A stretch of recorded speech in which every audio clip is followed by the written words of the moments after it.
নমস্কার বন্ধুরা, আমি আন্দামান থেকে তোমাদের আরও একটি ভিডিও শেয়ার করছি।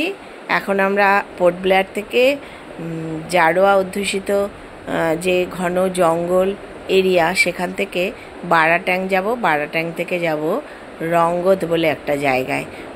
পুরো গ্রাম, বাঙালি অধ্যুষিত, পুরো বাঙালি বেশি সেখানে আমি একটু দেখতে যাব। আর যাওয়ার সময় এই বারাট্যাং হয়ে যাব, সেখানে থাকবে জারোয়াদের। যদি দেখতে পাই তাহলে তো খুবই আমার সৌভাগ্য, কিন্তু তাদের ফটো বা ভিডিও করা পুরোই বারণ। এই দেখো, ঘন জঙ্গলের মধ্যে দিয়ে একসাথে করে অনেক গাড়ি দুটো টাইমে যায়, একটা 6টা, তারপরে আবার 9টায়, এবং তারপরেও একটা আছে 2টোর সময়। আমরা 9টার কনভয়েতে গেলাম। একসাথে অনেক গাড়ি একসাথে করে যায়। জারোয়াদের দেখেছি রাস্তার পাশে 2-3জন তীরধনুক নিয়ে বেশ সেজেগুজে মুখে রং মেখে বসেছিল। তারপর যেখানে আসলাম বারাট্যাং জেটি, সেখানে গাড়ি ঠাড়ি সবই পার হয়ে যায়। সেখান থেকে আমরা বোটে করে দেখতে যাচ্ছি লাইমস্টোন কেভ। এখানে একটা কেভ আছে বারাট্যাংয়ে, লাইমস্টোন, মানে এটা একদম ভেতরে পুরো পাথরের যে বৈচিত্র্য, সেগুলো যে গার্ড নিয়েছি সে বলবে, সেটা তোমাদের শোনাবো। আমার তো সেরকমভাবে স্পিকার দেওয়া নেই যাতে তোমরা শুনো বন্ধুরা, এবং যেটা দেখতে পাবে সেটাও খুব সুন্দর। আর এই রকম ম্যানগ্রোভ জঙ্গলের মধ্যে দিয়ে, এরকম খাড়ির মধ্যে দিয়ে দেখো বোটটা যায়, এত সুন্দর। আমরাও এটা সুন্দরবনে এরকম দেখা যায়, কিন্তু সেখানে ডাঙায় বাঘ আর জলে কুমিরের জন্য এরকম খাড়ির মধ্যে দিয়ে বোট নিয়ে যাওয়া অসম্ভব প্রায়। আর এখানে এরকম খাড়ির মধ্যে দিয়ে বোটে করে আমরা যাচ্ছি লাইমস্টোন কেভ দেখার জন্য। আর এই যে জায়গাটা, সেখানে খুব কম লোকের বাস, তারা কিছু চাষাবাদ করে আর কিছু এই পর্যটন শিল্পের সঙ্গে যুক্ত। আর দেখাবো তোমাদের যাওয়ার পথে যে হেঁটে প্রায় 1.5 কিলোমিটার রাস্তা যেতে হবে এবং আসতে হবে এখান থেকে নেমে। সেই যাওয়ার পথে কিছু লোক রাস্তায় রাস্তায় লেবু জল নিয়ে আছে। এই যে দেখো, লেবু পানি বিক্রি হচ্ছে। তুমি যখন হাঁপিয়ে যাবে তখন এরা তোমাকে লেবু জল তৈরি করে দেবে, বিনিময়ে পয়সা নেবে ঠিকই, কিন্তু তুমি এটা পাবে ওখানে। আর তার মধ্যে এদের জীবনযাপন হচ্ছে ওই ছোট একটু জায়গাতে চাষাবাদ করে, আর এই পর্যটন শিল্প, আর রয়েছে হাঁস, গরু, এসব প্রতিপালন। কিছু তোমাদের দেখাচ্ছি, দেখো ছোট একটা এই যে খাড়ির মধ্যে যেসব জলগুলো এসে আসছে এখানে, সেখানে কিছু হাঁসও চড়ে বেড়াচ্ছে। ওপর দিয়ে একটা বাঁশের ছোট শাকও, বেশ সুন্দর। চারিদিকের পরিবেশটাও খুব সুন্দর। একসময় সমুদ্র ছিল, সেটা চলে গিয়ে এখানে একটা দ্বীপ হয়েছে। এগুলো ভাবলেও আমাদের কেমন ভালো লাগে, অবাকও লাগে। এই দেখো, হাঁসগুলো কি সুন্দর ডুবে ডুবে ওদের খাবার খাচ্ছে। এখানে গেরি গুগলি আছে কিনা আমি জানি না, যেগুলো হাঁসের খাবার ওরা কী খাচ্ছে, কিন্তু মাথা ডুবিয়ে ডুবিয়ে খাচ্ছে। আর হাঁসগুলো দেখো বেশ তাগড়া কিন্তু। এরপরে এই সাঁকো পেরিয়েই আমরা ওই পাশে যাব লাইমস্টোন কেভ দেখতে। কেভের কিছুটা অংশ ওপেন, ওপরে আকাশ দেখা যায়। তারপরের যে অংশগুলো, সেগুলো একদম অন্ধকার, এবং ওপরে ছোট্ট একটা হোল মতো আকাশের সাথে যোগ আছে। সেখান থেকেই অক্সিজেন, জল, বৃষ্টির জল এগুলো পড়ে, এবং বৃষ্টির জল পড়ে পড়েই ওই পাথরের ওপরে ফরমেশন গড়ে ওঠে। সেগুলোই গাইড যে আমাদের আছে, যে বোটে করে আমাদের নিয়ে এলো, সেই গাইড, সেই কি সুন্দরভাবে ব্যাখ্যা করবে।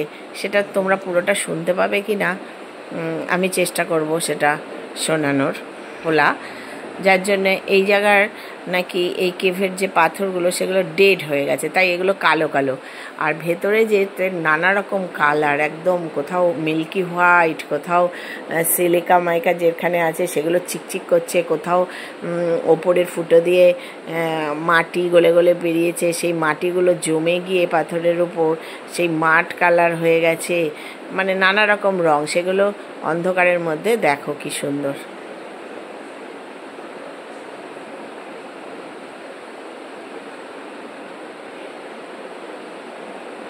सिलिका माइट का कारण शाइनिंग, ये जो चमक चमक आप लोग देख रहे हैं ना, ये जो सिलिका माइट, आपको पूरे केव में शाइनिंग देखने को नहीं मिलेगा।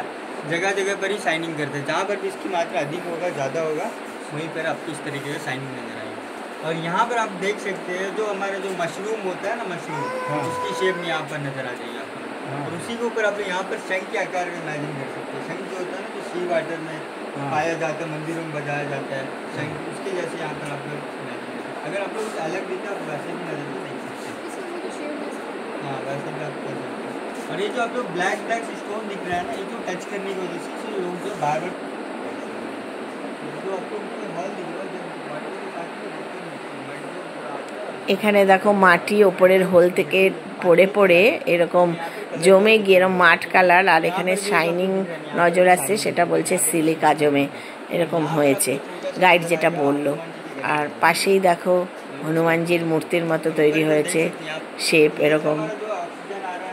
ওই যে হোলটা, ওখান থেকেই অক্সিজেন জল সব নেমে আসে।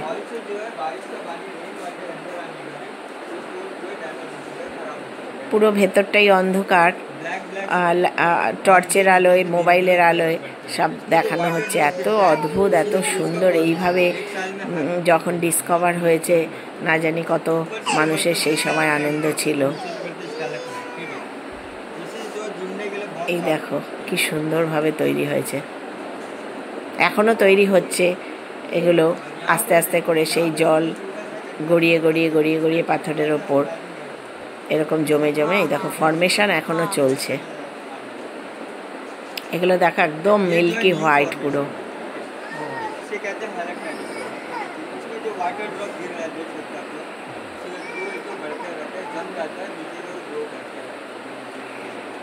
बहुत साल बाद जो ये जो ऊपर आप लोग दिख रहे हो वो यहाँ तक आ जाएगा। अभी লাইমস্টোন কেভ দেখার পরে আমরা যাব মাড ভলক্যানো দেখতে। মানে ভলক্যানো শুনেই তোমরা জানো যে লাভা এরকম বেরোয়, তা নয়। এখানে সমুদ্রপৃষ্ঠ থেকে এরকমভাবে প্রচুর মাটির তলার থেকে মাটি এরকমভাবে কাদা এরকম বেরিয়ে, যেটাকে এরা নাম দিয়েছে মাড ভলক্যানো, সেটা এই খবরে টবরে শুনবে যে আন্দামানে এই 2-1 সপ্তাহ আগেই এটা আবার অ্যাক্টিভ হয়েছিল এবং প্রচুর কাদা এরকমভাবে পড়ে গেছে। তাই জন্য ঘিরে দিয়েছে জায়গাটা, ওখানে যাওয়া বারণ। আর যাওয়ার যে রাস্তাটা বেশ সিঁড়ি বেয়ে বেয়ে অনেকটাই উঠতে হয়, প্রায় 800 মিটার মতো এরকম উঠতে হবে, বা তার থেকে একটু বেশি হবে। আর এই জমে জমে এটা এত পাহাড়ের মতো উঁচু হয়ে যাচ্ছে।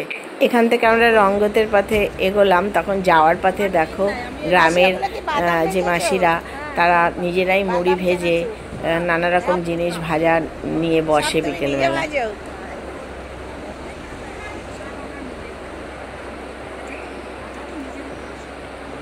এদের থেকে আমি মুড়ি আর নিমকি ভাজা নিলাম।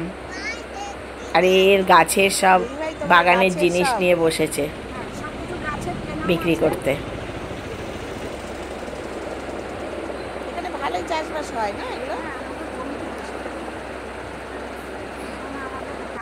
আর এনারা এসছেন অনেক আগে, এদের বাপ ঠাকুর দ্বারা আগে এসছিল, যখন পুনর্বাসন এখানে দিয়েছিল বাংলাদেশ থেকে, পূর্ব পাকিস্তান যখন ছিল। এখন এনারা এখানেই বসবাস করেন এবং ভালোও আছেন।